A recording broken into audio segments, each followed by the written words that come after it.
दोस्तों, कुत्ते सदियों से ही अपने व्यवहार और कई अच्छे कारणों से मनुष्य के सबसे अच्छे दोस्त रहे हैं। ये वफादार और सुरक्षात्मक होते हैं और इन्हें विभिन्न कार्य करने के लिए शिक्षा भी दी जाती है। और जब भी कुत्तों की नस्ल चुनने की बात आती है तो सारे विकल्प हमारे सामने होते हैं, लेकिन फिर भी पिटबुल और रोटावाइलर नाम की ये दो डॉग ब्रीड्स दुनिया में सबसे लोकप्रिय नस्ल मानी गई हैं। तो इसीलिए आज की इस वीडियो में हम पिटबुल वर्सेस रोटावाइलर दोनों के बीच का कंपैरिजन करने वाले हैं और जानने की कोशिश करेंगे कि दोनों में कौन ज़्यादा ताकतवर, शक्तिशाली और समझदार है। तो वीडियो में अंत तक बने रहें।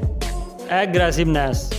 रोटावाइलर अपने बड़े शरीर और प्रभावशाली शक्ति के लिए जाने जाते हैं। बाकी डॉग्स की तरह ये भी काफ़ी वफादार किस्म के जानवर हैं। साथ ही ये उस समय ज़्यादा एग्रेसिव हो जाते हैं जब कोई अनजान व्यक्ति या कोई डॉग इनके एरिया में एंटर हो जाए, तब ये तुरंत उस पर अटैक कर देते हैं।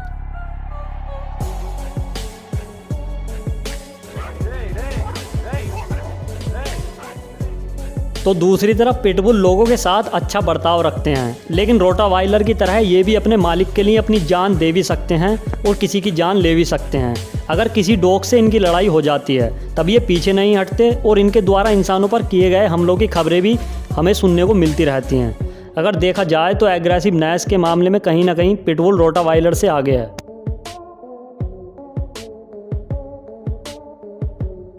मस्कुलैरिटी। अगर मस्कुलैरिटी की बात की जाए तो पिटबुल विशेष रूप से अपने शरीर के शक्तिशाली निर्माण के लिए जाने जाते हैं। इनका हाई एनर्जी लेवल और इनके शरीर की प्राकृतिक बनावट इनके शरीर की मांसपेशियों को विकसित करने में आसानी प्रदान करती है और यही वजह है कि अमेरिकन पिटबुल टेरियर को दुनिया भर में सबसे अधिक मस्कुलर नस्लों में टॉप पर माना जाता है। तो दूसरी तरफ रोटावाइलर के शरीर की बनावट कुछ ऐसी है कि उनके शरीर की मस्कुलैरिटी को बनाए रखने के लिए उन्हें रेगुलर फिजिकल एक्टिविटीज की जरूरत पड़ती है, जो इनके शरीर की मांसपेशियों को मजबूत बनाए रखने में मददगार साबित होती है।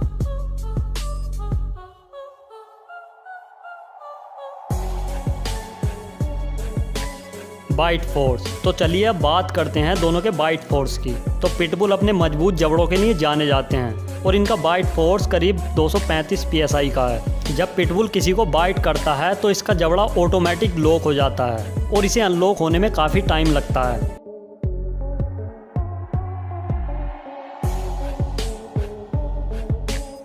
तो वहीं रोटावाइलर का बाइट फोर्स 328 psi है, जो किसी पिटबुल के बाइट फोर्स से ज़्यादा है। लेकिन रोटावाइलर के मुकाबले पिटबुल ज़्यादा खतरनाक लगता है, क्योंकि पिटबुल का फेस और उसका जबड़ा पिटबुल को डेंजर लुक प्रदान करता है। रोटावाइलर ताकतवर होने के साथ साथ काफ़ी समझदार भी होते हैं और इसीलिए इनका इस्तेमाल अक्सर पुलिस ऑपरेशन में भी किया जाता है, जबकि पिटबुल हाई लेवल एक्सरसाइज की मांग करते हैं, जिससे उनका शरीर भी बना रहे और हाई लेवल एक्सरसाइज करने के बाद पिटबुल शांत भी रहते हैं। हालांकि डॉग एग्रेशन ही पिटबुल ओनर के सामने कोई इकलौती चुनौती नहीं है, बल्कि इन कुत्तों को इनकी एक्टिवनेस के लिए भी जाना जाता है, जिस वजह से पिटबुल को फिजिकल और मेंटली एक्सरसाइज कराना आवश्यक हो जाता है।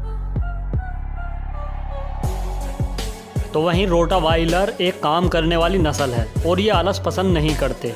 अगर इन्हें अच्छे से ट्रेंड किया जाए तो ये दिन भर आपकी मदद कर सकते हैं। पिटबुल और रोटावाइलर दोनों को ही फिजिकल और मेंटली एक्सरसाइज करना आवश्यक है।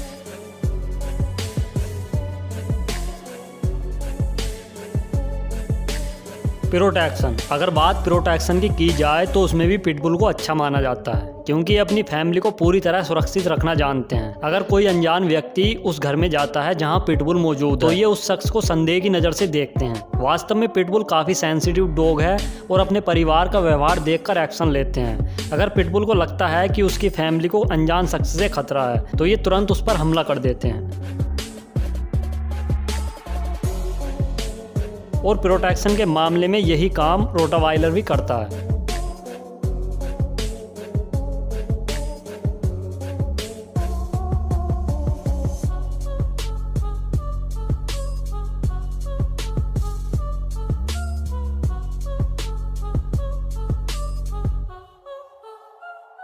इंटेलिजेंट। अंत में अब बात करते हैं दोनों की इंटेलिजेंसी की। तो दोनों ही डॉग्स इनमें भी किसी से पीछे नहीं।